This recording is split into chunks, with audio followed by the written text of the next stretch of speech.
네, 모두 다 소비자로 살아가고 있습니다. 그런데 여러 가지 안 좋은 것들 잘 걸러서 똑똑한 소비자로 거듭나면 더 경제적으로도 사회적으로도 행복하겠죠. 오늘도 소비자원 연결해 보겠습니다. 경기지원 섬유식품팀 이목준 팀장입니다. 안녕하십니까? 네, 안녕하십니까. 소비자원의 이목준입니다. 네, 저도 오프닝에 얘기했는데 발로 밟아서 이불 빨아본 기억이 있는데 요즘은 안 그래요. 세탁 서비스를 이용을 많이 하는데 관련 내용들 분석하셨다고 하는데 어떤 내용들이 있습니까? 네, 그렇습니다. 저 최근 소비자원에서 심의 사건에 대해서 분석을 했는데요. 네. 그 세탁 서비스는 연간 소비자 상담 10위권 내로 소비자 불만이 많이 발생하는 대표적인 품목 중에 하나인데요. 네네. 한국소비자원에서는 이런 세탁 서비스 불만을 해소하기 위해서 섬유제품 심의위원회라는 별도의 전문위원회를 운영하고 있는데요. 네. 이 소비자 분쟁 발생 시 책임 소재를 객관적으로 규명하기 위해 그 의류라든지 가죽 제품, 이 세탁 서비스 분야 전문가로 구성되어 있습니다. 그래서 그 세탁 불만으로 접수되는 사건을 그 섬유제품 심의위원회에서 심의한 결과 절반 이상인 55.7%가 제조업체 책임이라든지 세탁업체 과실로 나타났습니다. 네, 많이들 이용하시는데 10위권 내에 불만 사항이 바로 이 세탁 서비스라니까 놀랐습니다. 책임 소재별로도 대략은 말씀하셨지만 한 번 더 알려주십시오. 예, 그 21년부터 23년 10월까지 신청된 그 3,883건을 분석한 결과 네. 사업자에게 책임이 없는 비율이 44.2%로 가장 많았고요. 네. 그다음이 제조 판매자 책임인 경우가 29.3%, 네. 세탁업체 과실로 판정된 경우가 26.4% 이렇게 나타났습니다. 알겠습니다. 그럼 거의 55% 이상이다 아까 말씀해 주신 내용인데. 네. 자, 세탁 업체들이 굉장히 많습니다. 유명한 업체들도 있는데 네. 이 업체들도 다 포함된 건가요? 맞습니다. 그 총 사건 3,883건 중에서 네. 그 상위 5개 업체가 38.9%, 1,509건 정도를 차지했고요. 네. 이 상위 업체 심의 사건을 책임 소재별로 분석한 결과 네. 세탁 과실은 22.0%였고 그 과실률은 크린 파트너, 네. 크린에이드, 월드 클리닝, 워시스와 크린토피아 순으로 나타났습니다. 예, 이 세탁 업체에 믿고 의류라든지 여러 가지를 맡겼는데 문제가 생겼다. 과실을 봤더니 이들의 과실이 맞다라는 게 22%였고 앞서 네. 말씀해주신 언급된 업체 순서대로입니다. 좀 주의하셔야 될 것 같은데 하자를 좀 구체적으로 보겠습니다. 어떤 문제가 제일 많았나요? 네, 그 과실로 판정된 1,027건을 하자 유형별로 살펴보면 세탁 방법 부적 합이 54.1%로 가장 많았고요. 네. 이어서 후손질 미흡이 18.1%, 5점 제거 미흡이 12.5% 순이었습니다. 예. 여기서 세탁 방법 부적합이라는 거는 네. 드라이해야 될 제품을 물세탁을 하거나 아니면 세제를 사용할 때 네. 중성 세제를 사용하거나 알칼리 세제를 사용하거나 그 제품 용도에 따라서 그렇죠. 세제 사용 방법이 다르거든요. 그렇죠. 이거를 그 적절한 세탁 방법과 다르게 해가지고 발생한 그런 피해가 세탁 방법 부적합 피해라고 보시면 될 것 같습니다. 예. 그리고 12.5%는 지워져야 될 얼룩이나 이런 것들이 지워지지 않은 것 이런 거일 수도 있겠네요. 자, 이게 맞습니다. 업체와 소비자가 그러면은 뭐 업체에서 죄송합니다. 저희가 이걸 실수했네요라고 이제 좀 보상하거나 해야 되는데 그런 합의율은 어떻습니까? 예, 합의율을 이제 업체별로 별도로 분석해 봤는데요. 네. 그 워시스왓이라는 업체가 96%로 가장 높았고요. 네.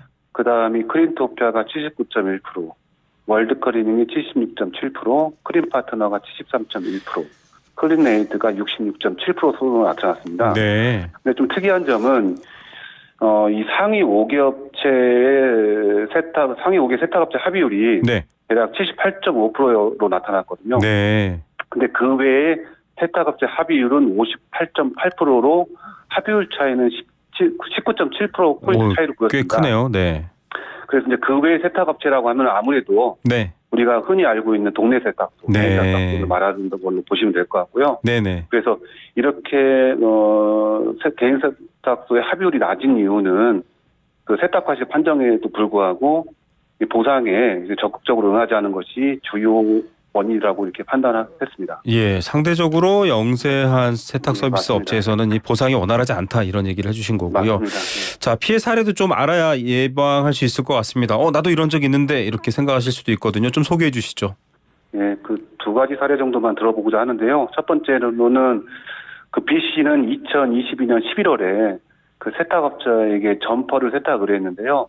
세탁 후에 제품을 확인해 보니까 전체적으로 황변 현상, 색상이 변했는데요. 네. 이래서 세탁업자한테 이의 제기하니 세탁 문제 아니고 제품 문제다. 뭐 이렇게 네네. 이제 하면서 배상을 거부했습니다. 그런데 심의 결과 이 B 씨가 주장하는 그 황변 현상은 제품을 세탁하는 과정 중에서 세탁자의 취급 부주의에 의해서 세제를 잘못 사용해서 발생한 색상 변화다. 이렇게 판단이 되었고요. 네. 두 번째 사례는 CC는 2023년 5월경에 가죽으로 된 핸드백을 구입하고 나서 잘 사용하다가 얼마 되지 않아서 가죽이 벗겨지는 현상을 발견하게 되었는데요. 네네. 이에 그 제조 판매처에다가 이의 제기하니까 소비자가 사용하다가 어디에 부딪히거나 마찰에 의해서 발생한 그 벗겨짐이다라고 하면서 배상을 네. 거부했는데요. 이거를 저희 위원회에서 심의해 보니까 네. 가죽의 그 내구성, 내마모성, 네. 그 가죽 자체가 불량하다 이렇게 판단을 내렸습니다. 예. 네. 이렇게 약하게 만들어 놓으면 세탁 한번 맡기면 다 달아 없어질 수 있으니까요. 이거는 세탁 문제 중에서도 제조사 문제다 이렇게 볼 수 있겠네요. 네네. 소비자들이 이제 좀 어떤 것들을 주의해야 될까요? 왜냐하면 이런 일이 생기지 말아야겠지만 또 생겼을 때는 어떻게 준비해야 될지도 좀 알아야 되거든요. 예, 그러니까 간단한 몇 가지 팁만 말씀드려보겠습니다. 네.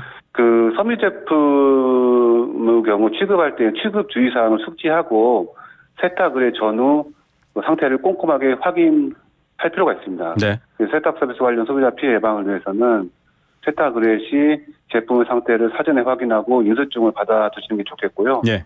또 완성된 세탁물은 가급적 빨리 회수하고 하자의 물을 즉시 확인하는 게 좋습니다. 그리고 세탁물의 하자 등을 발견한 경우에는 세탁물을 인도받은 날로부터 6개월 이내에 보상 청구를 해야 그 보상을 받을 수가 있습니다. 6개월이 지나면 면책이 됩니다. 그래서 이 점은 주의할 필요가 있겠고요. 네. 또 한 가지 요즘에는 이런 경우가 많이 있습니다. 그래서 세탁물을 또 맡기고 나서 네. 색상이 변한다든지 털이 빠진다든지 예. 이렇게 형태가 변하거나 색상이 변화되는다고 발생하는 피해가 많이 있거든요. 네. 이런 경우에는 대체적으로 보면 세탁 공정의 문제라기보다는 네. 제품 자체에 불량일 가능성이 있기 때문에 세탁업체하고 협의해서 먼저 제품 구입처에 이의 제기하는 것도 하나의 좋은 방법이라고 생각됩니다. 네, 알겠습니다. 자, 지금 여름옷 맡기고 또 여름엔 겨울옷 맡기시는데요. 덜썩 받아두지 마시고 문제 없는지 확인하셔야 됩니다. 6개월 이내에 하자 보수 손해배상 청구할 수 있기 때문입니다. 오늘 말씀 잘 들었습니다. 네, 감사합니다. 한국소비자원 경기지원 섬유식품팀 이목준 팀장이었습니다.